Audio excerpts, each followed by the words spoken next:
Mr. Speaker, it's often said that every issue is a woman's issue, and it's true. I know Representative Zeldin just made that comment.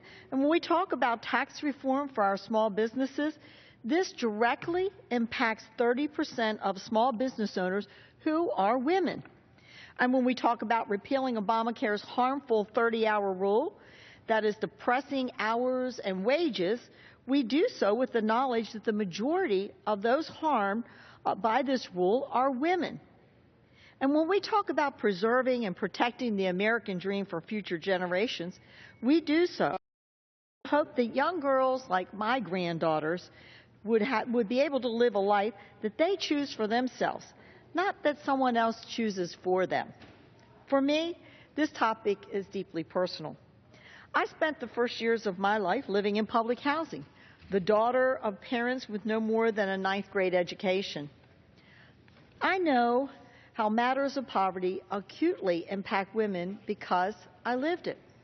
I came from a background where people didn't always know how to dream, and as a result, I was prepared to settle for a life of unfilled potential.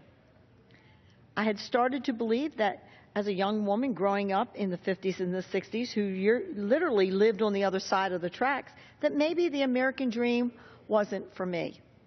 But in time, Mr. Speaker, doors of opportunity were open that helped me realize a plan for my life that was greater than I could ever imagine.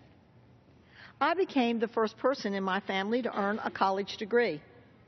I fulfilled my desire to become a registered nurse, and I became privileged to serve the state of Tennessee in the legislature and now in Congress. Mr. Speaker, I have traveled to far corners of the world, and I have seen the struggle that women endure for access to education, a paycheck, and for real independence. I'm also keenly aware that only here in this country is this story of mine possible.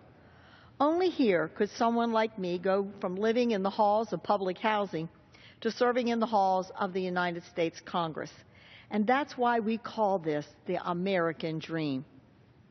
On this Women's History Month, we must resolve to ensure that stories like mine aren't unique.